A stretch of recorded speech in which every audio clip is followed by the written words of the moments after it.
indeed exercising hate speech. Did you see that mob, that demonic mob, that mad mob? I was there. I was there with Ann Coulter, the American commentator and author. That was at the University of Ottawa last year when Ann Coulter was trying to speak. It truly was demonic. Well, joining me today from New York City is Ann Coulter herself, who has written a new book called Demonic. Ann, welcome to the show. Great to be here with my lawyer, Ezra Levant. Well, you know what? A lawyer wouldn't have helped us that day. There was 2,000 screaming people trying to bust down the doors. I remember their Facebook pages, Come Get Ann Coulter. They were talking about hitting you in the face. They were talking about bringing sticks.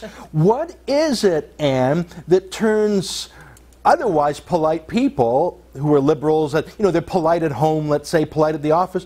What happens when you get a bunch of liberals together and whip them up? What takes over their minds? Yes, that is described in detail in my book, and it was, you know, experiences like that that got me thinking about how liberals are the party of the mob. That was a little more aggressive than most of my college speeches, but every conservative who speaks on a college campus, often who just goes to dinner in Greenwich Village, will be surrounded by this howling, irrational mob. And most of the time, I share a bodyguard with many of the conservative speakers who go to college campuses, so I know what happens not only to me, but to every conservative speaker on most college campuses, often not the very best colleges, Harvard, Yale, and so on. They have too much intellectual pride to behave like braying animals. But we tend not to talk about it because you don't want to inspire copycats, and we also don't want to sound like pussies like Paul Krugman at the New York Times whining about our hate mail. But I realize, you know, most people just have no idea that if you are a publicly recognized conservative, you will often need a bodyguard. Meanwhile, I promise you, James Carville and Michael Moore can walk unmolested any place in America. So I don't think anyone would really want to molest Michael Moore. But let's talk about your visit to the University of Ottawa last year. I remember it well. I think the starter pistol to that near riot was not some mob-like kid. I think it came from the vice president of the University of Ottawa, a man named Francois Houle, who wrote you a letter before you even set foot on campus, warning you that if you said the wrong things, you would actually be prosecuted. And we have a copy of that on the screen right now, talking about criminal liability, police, lawsuits, and saying that these limits of freedom of expression, basically they're limited.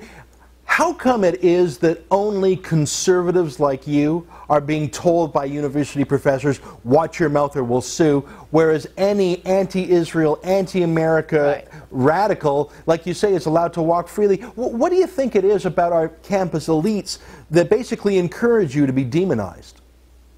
Yes, and by the way, that is, we do have to pick up on our human rights lawsuit against Pippi Le Pew or whatever this Francois a-hole is, because I think we have an excellent human rights case here. I was sitting in the Denver airport when that email came through threatening me with criminal prosecution for a speech I hadn't given yet. And I mean, that's why, at least in the United States, under the First Amendment, that's a crucial aspect of the protection of free speech, that there can be no viewpoint discrimination, because it bleeds so easily into pure political censorship for one side or the other. And you'll often find conservatives in this country, I think they go overboard, but defending the most heinous left-wing speech, for example, those protesters outside soldiers' funerals holding up signs that say, God hates fags, and God bless terrorists, God bless IEDs. You know, they're just Satanists. They're at a funeral. This isn't, you know, posting something on a webpage. Fine, you can say whatever you want, but conservatives will tend to say, we don't care how heinous it is, free speech is free speech, and the reason is they're so used to having, say, a multiple best-selling author giving a speech on a college campus and accused of hate speech and committing a criminal offense. Apparently you don't have such strong free speech laws in your country, but you do have very strong human rights laws that prohibit the creation of an atmosphere to bring violence on a person because of a group that person belongs to, which I think Pippi Le Pew did to me. Well, and let me say this. I called that letter, that warning shot from the vice president that actually threatened you with police prosecution. I called that the starter pistol to the near riot. Just before you came on, we had about 30 seconds from the mob that tried to shut you down. And in fact, they did shut you down. The security guards of the day said, we can't control this. The cops said, we can't control this. So I remember we had to pull the plug, and you were chased. I mean, you actually didn't enter on campus, but basically everyone else was chased off campus by the mob. But I called it a starter pistol because when the vice president of the established university sends you a warning letter saying you better watch your mouth, isn't that a signal to the mob that it's okay to shut Ann Coulter up, it's okay to shut Ezra Levant up, it's okay to shut up conservatives? When the vice president of a university threatens censorship, doesn't that basically say go to the mob?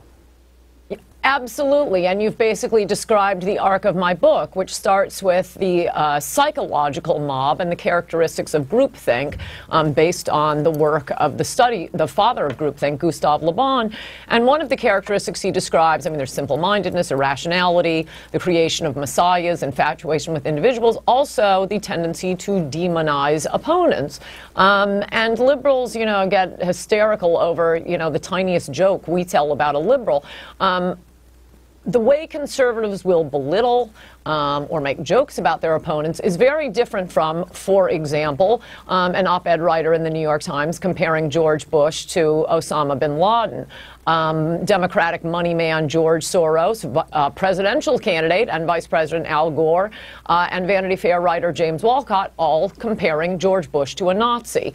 Pulitzer Prize-winning William Raspberry calling Bush the devil. None of these were meant as jokes. None of these were meant as hyperbole, nor were they taken by the people hearing or listening to them or reading them, nor were they taken as jokes. As Pippi Le Pew's letter was not taken as a joke, that then leads to the literal physical mob committing violence against not only George Bush, but you know, everyone who worked for George Bush. I don't know if you've seen it up in Canada. You know, Karl Rove came out with a book about a year ago, and every place he went on his book signing, he was subjected to physical mobs.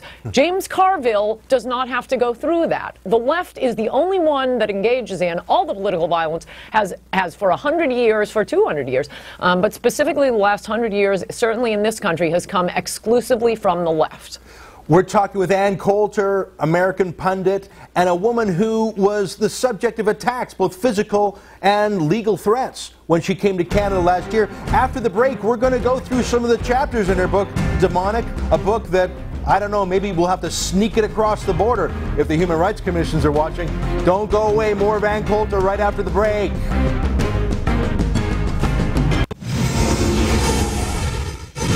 The author is Ann Coulter. The book is called Demonic, How the Liberal Mob is Endangering America. But I put it to you, it's endangering Canada too. Last year when I toured with Ann Coulter, we were beset upon by 2,000 angry mobsters at the University of Ottawa. Ann Coulter joins me now. And let's talk about this book a bit. The first thing you say is that liberals engage in groupthink. Now, they like to think they're independent thinkers, think for themselves, but isn't it true that they actually turn into an angry mob at the slightest pretext? It's amazing how liberals have all of the earmarks of groupthink. So, I mean, I must say that was part of what made me think about writing this book, in addition to the physical mobs that have beset me. Just watching liberals on TV, how they all say the same things, and you can't seem to get through, you know, with logic to them. And so I started reading everything I could get my hands on about groupthink, herds, even financial panics, riots. And I'd heard of Gustave Le Bon, a French social scientist. He wrote a book in 1896. This is when the phenomena of groupthink was first written about and studied, and it's called The Crowd, A Study of the Popular Mind. I think it's not surprising that he was French, and this was 100 years after the French Revolution, which, as I describe in great detail in my book, was a revolt of the mob. And he goes through the psychological characteristics of how a man, what happens to a man in the presence of a crowd when he is subjected to groupthink. And just page after page are very distinctive liberal behavioral patterns that are not the sort of thing that you can say, oh, well, both sides do it. The most I think, obvious example is how liberals turn their leaders into messiahs. They become infatuated with their leaders. And the way liberals go on and on about FDR, JFK, even back to Andrew Jackson and descriptions in the newspapers at the time about how the crowds, they saw him as a father. Most recently, of course, Clinton and Obama, and I have a lot of quotes in that chapter from liberals, which I think is a very funny chapter because I'm quoting liberals. And it's like, can you top this game? They're always the Beatles, they're Elvis, though. Look at their biceps. Obama, he's a rainbow. That's from Joe Klein, a respected writer at Time magazine, comparing Obama to a preternatural event, a rainbow. Most of the time, conservatives can barely stand our leaders. Well, you know, it's funny. I'm just thinking of all the riots we've had in North America over the last 10, 20 years. They're always at G8 meetings or G20 meetings or World Trade Organization meetings or protesting against conservatives. Whereas when leftists get together, you don't see, you know, neo-Nazi mobs, let alone, you know, ordinary conservatives. Why is it that conservatives don't mass rally, torch things, you know, smash windows? Why is it that conservatives seem to be more immune? I'm not saying totally immune, but even the far right, we don't smash things in North America, but right. Even the center left does. Why is it that the left does it, but the right doesn't riot? And we also don't have the mob psychological characteristics. I mean, these Tea Party rallies, for example, what are they interested in? They're interested in reading the Constitution, reading the Federalist Papers, reading Thomas Paine's Common Sense, and then holding politicians. And they certainly do not engage in any physical violence. They don't even litter. They don't even litter. Yes. They always leave the parks they go to cleaner than when they came. And the only two famous acts of violence at a Tea Party or town hall rally in the last 2 years here were committed by liberals against conservatives at those rallies.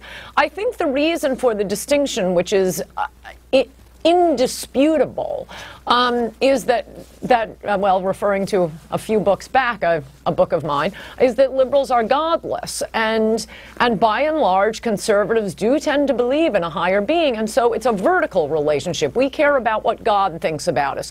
Liberals don't have that vertical relationship, so they care about what people around them think. They're much more status anxious. That is why they can be subjected to the psychology of a crowd. It matters what the people around them say.